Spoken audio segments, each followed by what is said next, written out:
बंधु मैंने आजिर एही कार्यक्रम को आपण मानकु स्वागत। आजिर एही कार्यक्रमटी मेष राशि व्यक्ति विशेष मानक पई बहुत गुरुत्वपूर्ण अटे। कारण मेष राशि व्यक्ति विशेष मानकर जीवन एही रज संक्रांति परठारु बदलिबाकु जाउछि। कारण रज संक्रांति ठारु किछि ग्रह नक्षत्र मानकर चलन रे परिवर्तन हेबाकु जाउछि, जहार प्रभाव रे आपणक जीवन रे मध्य किछि बड़ परिवर्तन हेबाकु जाउछि। तो बंधु माने रज संक्रांति दिन सूर्य निजर राशि परिवर्तन करिवे एवं एहा परे शुक्र मध्य निजर राशि परिवर्तन करिवे। तेबे शुक्र हेउछंती धन धान्यर कारक ग्रह।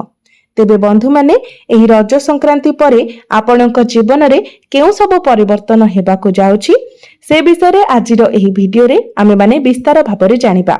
रज संक्रांति परे आपणकर स्वास्थ्य, शिक्षा, प्रेम जीवन, वैवाहिक जीवन, भाग्य, क्यारियर एवं व्यापार वाणिज्यर स्थिति किपरि रहिबो से विषय रे विस्तार भाबरे जानिबा। नवग्रह आपणको केउ भली फल प्रदान करिवे एवं जेउ ग्रह अशुभत्व फल प्रदान करूछंती सेमानक पई किछि विशेष प्रतिकार मध्ये जानिबा। तो सेति पई आपण माने वीडियोटी को स्किप न करी शेष पर्यंत निश्चय देखंतु एवं आपणकर जदि मेष राशि होइथाय तो वीडियोटी को लाइक करी चैनल को सब्सक्राइब करि दियंतु। कमेंट बॉक्स रे भक्ति एवं श्रद्धार सहित जय श्री जगन्नाथ निश्चय लिखंतु। तेबे बंधु माने आसंतु आरंभ करिबा आजिर एही कार्यक्रम को, जहा आपणकर जन्म राशि एवं चंद्र राशि उपरे आधारित अटे। तेबे राशि चक्रर 12 गोटी राशि मध्यरु प्रथम राशि हेउछि मेष राशि। तेबे आपणक राशिर अधिपति हेउछंती मंगल। मंगल आपणकर चतुर्थ स्थान रे बहुत भल स्थिति रे विराजमान अछंती। तेबे बंधु माने मंगल आपणकर चतुर्थ भाबरे केंद्र त्रिकोण राजयोगर निर्माण करूछंती।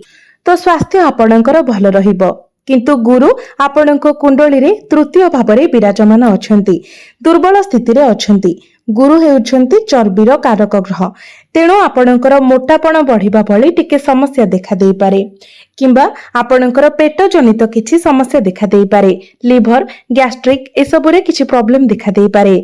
सेति पई आपण निजर खाद्यपेय उपरे ध्यान दियंतु। जेते पारिबे निशा द्रव्य ठारू मध्य आपण दूरी रहंतु, नचेत आपणको 2-3 टी असुविधार सम्मुखीन हेबाको पड़ी पारे। हुए तो आपणकर मोटापण बढ़ी जाय पारे, किंबा आपणको अधिक दुर्बल लागि पारे, किंबा स्टमक रिलेटेड किछि प्रॉब्लम देखा दे। एहा व्यतीत 15 जून को अर्थात रज संक्रांति दिन सूर्य आपणकर तृतीय भाव को चलन करिवे। तो रज संक्रांति परठारो आपणक आखिरे टिके मध्य आपण ज्वलन अनुभव करि पारंती, किंतु मंगल जेहेतु बहुत भल स्थिति रे अछंती, तेणु सेमिति किछि बड़ स्वास्थ्य जनित समस्या आपणकर देखा देबो नाही। एबे आसंतु जानिबा आपणकर शिक्षा क्षेत्र किपरि रहिबो एही रज संक्रांति परे। विद्यार्थी मानक पई किपरि रहिबो एही रज संक्रांति परर समय। तेबे बंधु माने आपणक पंचम भावर अधिपति हेउछंती सूर्य। सूर्य आपणकर द्वितीय भावरे अछंती, किंतु रज संक्रांति दिन सूर्य आपणकर तृतीय भावरे प्रवेश करिवे। तेबे तृतीय भावरे सूर्य दुर्बल होई जिवे, तेणु रज संक्रांति परे आपणको आपणकर पाठ पढ़ारे टिके समस्या रे सम्मुखीन हेबाको पड़ी पारे। निजर पाठ पढ़ा को नै आपण किछि नुवा स्टेप नै पारंती, किछि करिवार प्रयास आपण करि पारंती। नुवा नुवा चिंताधारा आपणकर मन को आसीबो एवं अन्य केही जदि आपणको आपणकर पाठ पढ़ा विषय रे किछि बुझाइबाको चाहंती, किछि सजेशन देबाको चाहंती, तो आपण से सब बुझी पारिबे नाही। आपण निज हिसाब रे काम करिबा पई पसंद करिवे, निज हिसाब रे पाठ पढ़िबा पई पसंद करिवे। तो रज संक्रांति परे पाठ पढ़ार स्थिति आपणको पई टिके एवरेज रहिबो। सेति पई आपणको ही आपणको पाठ पढ़ा पई टिके अधिक परिश्रम करिबाको पड़िबो। एबे आसंतु जानिबा आपणकर प्रेम जीवन किपरि रहिबो एही रज संक्रांति परे। तो बंधु माने कुंडलीर पंचम भावटी आपणक शिक्षार भाव हेबा सहित पंचम भावटी मध्य होइताय आपणक प्रेम जीवनर भाव। आपणक पंचम भावर अधिपति हेउछंती सूर्य। सूर्य रज संक्रांति ठारो आपणकर तृतीय भावरे गोचर करिवे एवं आपणक राशिर अधिपति मंगल आपणकर पंचम स्थान रे गोचर करिवे। तो आपणकर प्रेम जीवन रे आपण आपणक तरफरो बहुत किछि भलो करिबा पई चेष्टा करिवे। आपण निजर भूल को बुझी पारिबे। आपणक मध्यरे अंडरस्टैंडिंग बहुत भलो रहिबो, बॉन्डिंग बहुत भलो रहिबो। किंतु जेहेतु आपणकर पंचम भावरे केतु विराजमान अछंती, तेणु आपणकर पार्टनर आपणक पई जेते जहा कले मध्य आपण सेति पई टिके असंतुष्टि अनुभव करिवे। किंतु से सबु को आपण निज ठारू दूरेई रखिबा उचित। आपणक मन को जदि शंका आसुची, डाउट्स आसुची, कोनोसी भी नेगेटिविटी आसुची तो से सबु को आपण दूरेई दियंतु, कारण आपणकर पार्टनर आपणक पई जहा भी करूछंती बहुत भलो करूछंती। सबु किछि को आपण पॉजिटिव भाबरे नेबा पई चेष्टा करंतु। एबे आसंतु जानिबा आपणकर वैवाहिक जीवन किपरि रहिबो एही रज संक्रांति परे। तो बंधु माने कुंडलीर सप्तम भावटी होइथाय आपणकर वैवाहिक जीवनर भाव। आपणक सप्तम भावर अधिपति हेउछंती शुक्र। शुक्र आपणकर प्रथम भावरे विराजमान अछंती एवं प्रथम भावरे रही आपणकर सप्तम भाव को देखुछंती।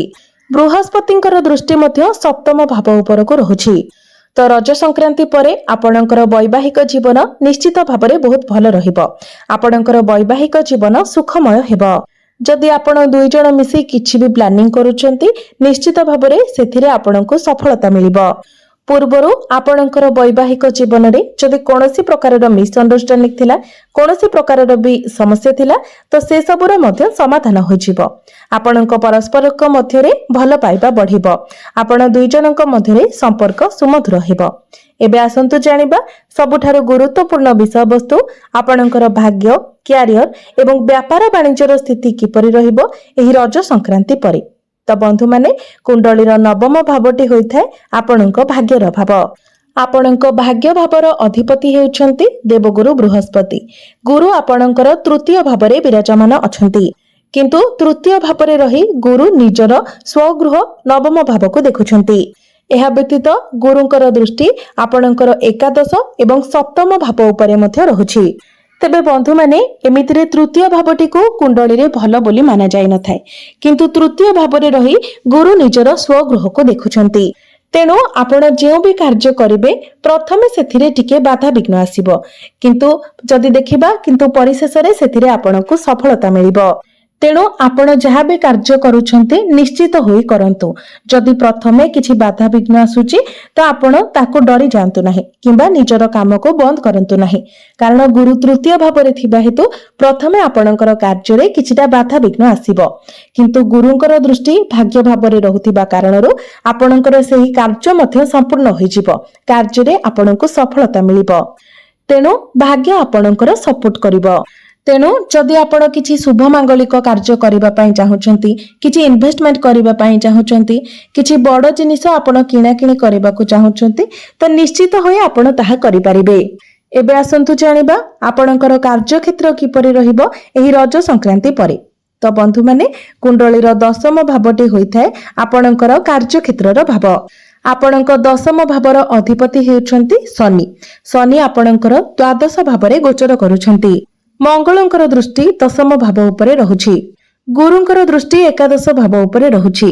तो शनि जेहेतु द्वादश भावरे गोचर करूछंती तो बेले बेले आपण निजर काम को नै टिके मुडी स्वभावर रहि पारंती।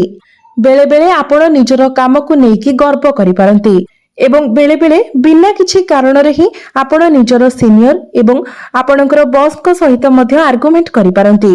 तेबे ए सब को आपण को विशेष ध्यान रखिबार अछि। तेबे बंधु माने ए सबुर कारण हेउछि आपणक राशि रे वर्तमान शनि 7.5 चलीछि। तेणु आपणक कुंडली रे जदि शनिकर स्थिति खराब थाए तेबे आपणको एभली समस्या रे पडिबाको पड़ी पारे, किंतु जदि आपणक कुंडली रे शनि भल स्थिति रे थांती तेबे एही समयटी आपणक पई सुवर्ण सुजोग हेबो।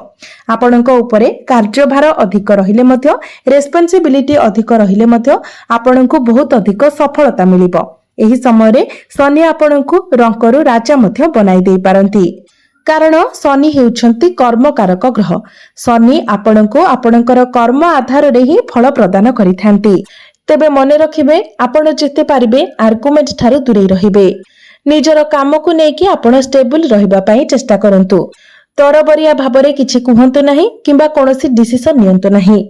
एवं जदि आपणकर कार्य क्षेत्र रे किछि परिवर्तनर चिंताधारा आपणकर मन को आसुची तो ताको आपण मध्य दूर रे रखंतु। आपण जहाँ भी किछि करिबाकू चाहुचंती बहुत भाबी चिंती भल भाबरे प्लानिंग करी करंतु। तरबरिया भाबरे जदि आपण किछि करंती तो आपण ही निजे समस्या रे पड़ी पारंती। आपण जेते पारिबे निजको शांत रखिबा पई चेष्टा करंतु। निज भितरे धैर्य रखिबा पई चेष्टा करंतु, ताहा ही आपणक पई भल हेबो। एही समय आपणकर वैदेशिक गतिविधि बढ़ी पारे। ଆପଣ ବିଦେଶ ଯାତ୍ରା କରିପାରନ୍ତି କିମ୍ବା ବିଦେଶରେ ଆପଣଙ୍କର କିଛି କାମ ମଧ୍ୟ ହୋଇପାରେ। ମନେ ରଖନ୍ତୁ, ଏହି ସମୟରେ ଆପଣ ଯେତେ ପାରିବେ ନିଜକୁ ଶାନ୍ତ ରଖନ୍ତୁ, ଯେତେ ପାରିବେ ନିଜ ଭିତରେ ଧୈର୍ଯ୍ୟ ରଖନ୍ତୁ। ଷ୍ଟ୍ରେଟ୍ ଫରୱାର୍ଡ ହୋଇ କାହାକୁ କିଛି କହିଦିଅନ୍ତୁ ନାହିଁ। ଏବେ ଆସନ୍ତୁ ଜାଣିବା ଆପଣଙ୍କର ବିଜନେସ୍ କିପରି ରହିବ ଏହି ରଜ ସଂକ୍ରାନ୍ତି ପରେ। ତେବେ ବିଜନେସ୍ ଆପଣଙ୍କର ରଜ ସଂକ୍ରାନ୍ତି ପରେ ବହୁତ ଭଲ ରହିବ। ବିଜନେସରେ ଆପଣ ଗ୍ରୋ କରିବେ, ଆପଣଙ୍କର ଫାଇନାନ୍ସିଆଲ ପ୍ରଫିଟ ମଧ୍ୟ ହେବ ଏବଂ ବିଜନେସ୍ ରିଲେଟେଡ୍ ଆପଣ ଯଦି କିଛି କାମ କରିବାକୁ ଚାହୁଁଛନ୍ତି ତ ସେଥିରେ ମଧ୍ୟ ଆପଣଙ୍କୁ ସଫଳତା ମିଳିବ। ତେବେ ବନ୍ଧୁମାନେ, ଯେହେତୁ ଆପଣଙ୍କ କୁଣ୍ଡଳୀରେ ଶନି 7.5 ଚାଲିଛି, ତେଣୁ ଶନିଙ୍କର ଦୁଷ୍ପ୍ରଭାବକୁ କମ୍ କରିବା ପାଇଁ ଆପଣ ପ୍ରତ୍ୟେକ ଦିନ ଶନିଙ୍କର ବୀଜ ମନ୍ତ୍ର 108 ଥର ଜପ କରନ୍ତୁ। ପ୍ରତ୍ୟେକ ଦିନ ହନୁମାନ ଚାଳିଶା ଆପଣ ପାଠ କରନ୍ତୁ। ଏହା ସହିତ ପ୍ରତ୍ୟେକ ଦିନ ମଙ୍ଗଳଙ୍କର ବୀଜ ମନ୍ତ୍ର ମଧ୍ୟ 108 ଥର ଜପ କରନ୍ତୁ। ପ୍ରତ୍ୟେକ ଦିନ ଆପଣ ଉଦିତ ସୂର୍ଯ୍ୟଙ୍କୁ ତମ୍ବା ପାତ୍ରରେ ଜଳାର୍ଘ୍ୟ ଅର୍ପଣ କରନ୍ତୁ।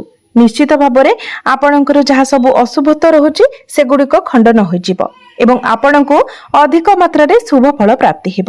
ତେବେ ବନ୍ଧୁମାନେ, ଆପଣଙ୍କର ଜୀବନ ମଙ୍ଗଳମୟ ହେଉ, ଏହା ହିଁ ଈଶ୍ୱରଙ୍କ ନିକଟରେ ମୋର ପ୍ରାର୍ଥନା।